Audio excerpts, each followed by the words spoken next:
Yahoo! Hello, hello, hello mga masters at mga ka-G! Good morning, good morning, good morning, good morning po sa inyong lahat dyan sa Pilipinas at sa buong Asian countries at kung saan mo kayong lupalop ng ating daigdig.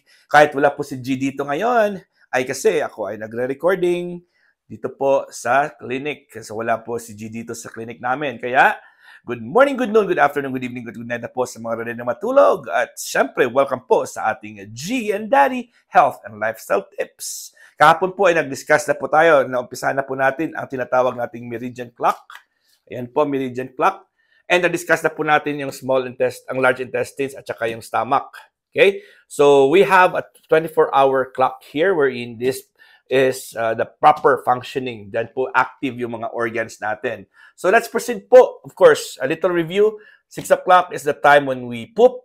That's the release bowels. And of course, it's time to wake up. And 8 o'clock is time to eat your solid meal or solid breakfast because the stomach is active. And of course, in order for your stomach to work, you have to give something for that stomach to work on, which is solid foods. Kasi pag ininom mo yung inyong pagkain in the form of smoothie or juice, hindi po siya, imagine, remember niyo po, did you remember one of my lectures or a few of my lectures? I repeated it several times about drinking with your food. So if you mix liquids with your food, any forms of liquids po yan, mga masters.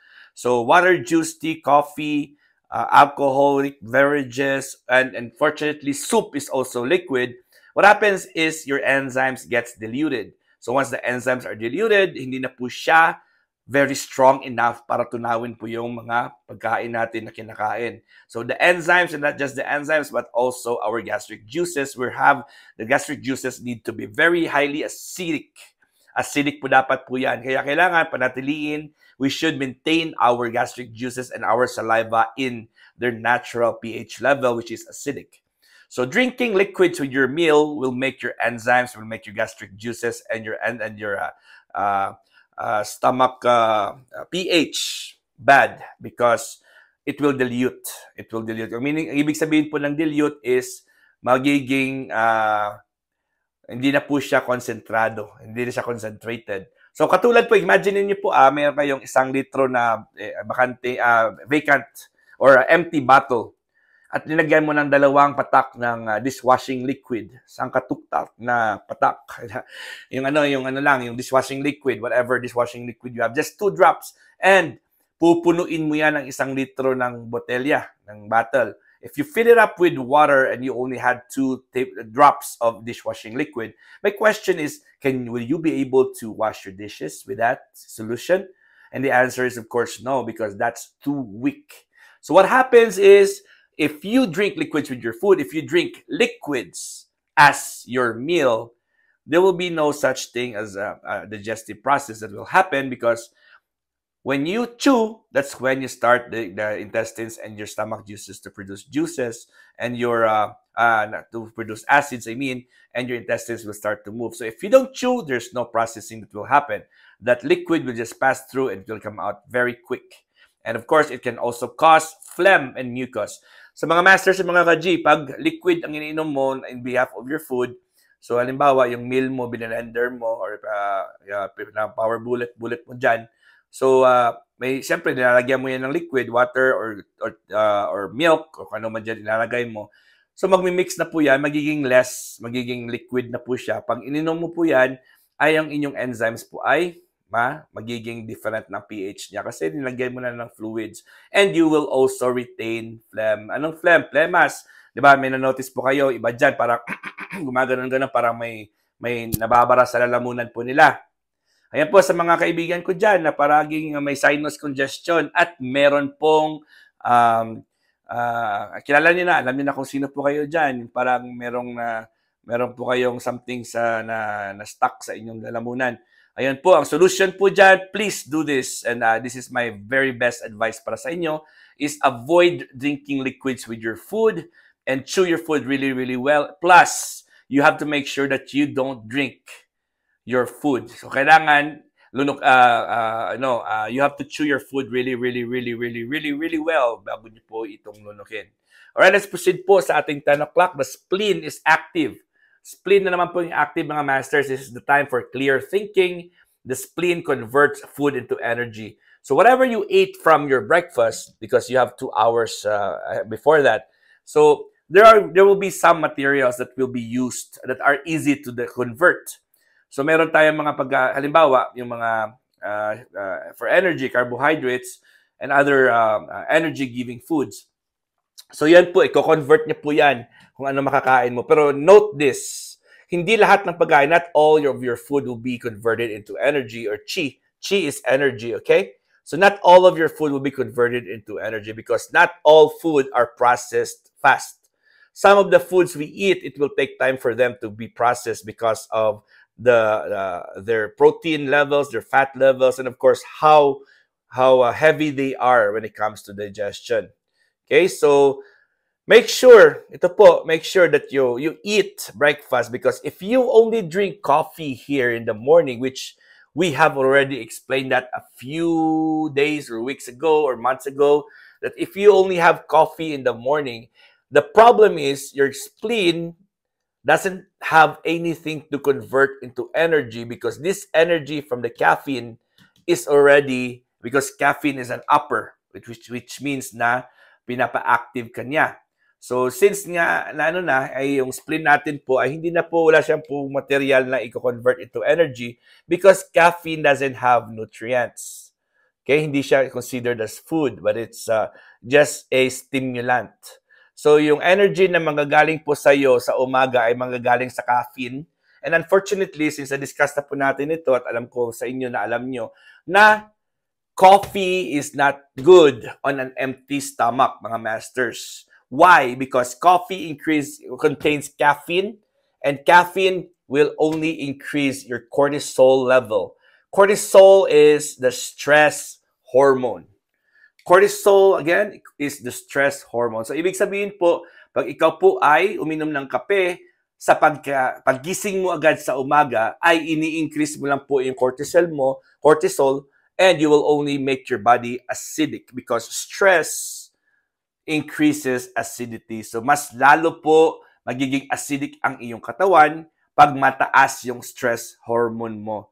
So, hindi ko muna ito i-discuss kasi na-discuss na natin ito last time. Basta alam nyo po, as much as possible po ay avoid drinking coffee on an empty stomach. Okay, so para po yung energy na mako-convert po galing sa food, dapat talaga magagaling sa food. Magiging organic po yung iyong energy kasi magagaling po yan sa food na kinonvert ng spleen into energy. At 12 o'clock po, mga masters and mga ka-G, 12 o'clock naman po tayo ng noontime. Heart naman po ang activities, blood circulation, high energy, and eat lunch. Okay, so ito po ang pinakamataas ng blood pressure mo. This is the time sa 12 o'clock noon.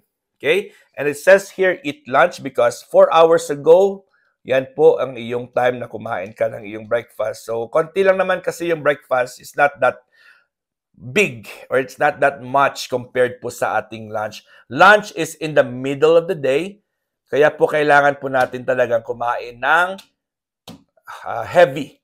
The heaviest meal should be lunch. Okay, so blood circulation and high energy. So dito po, mataas yung energy natin. Pero question po, sino po dito sa inyo yung alas 12 pa lang ng tanghali ay pagod na?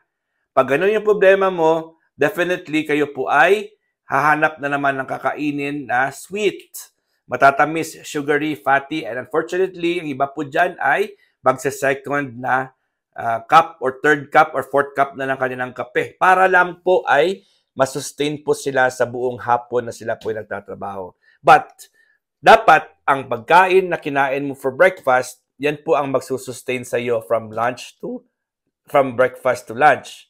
The food that you ate, and it's not just the coffee that you drink. Okay? So, 12 o'clock, kailangan kakain ulit. 4 hours difference po yan from breakfast to lunch. 2 o'clock, the small intestines are active. Small intestines naman po, mga masters, it's sort and absorb food. It's a low energy nap time. So usually po ang alas 2 ng hapon, yun po ang pahinga ng oras ng ating mga ninuno, ng ating mga nakakatanda. Kasi noon, meron talagang po silang lunch break. Unfortunately po dito sa westernized nature na po natin or westernized lifestyle natin, na iba na. Wala na po, 15 minutes na lang po yung lunch break, 15 minutes, 10 minutes na lang po yung inyong break time.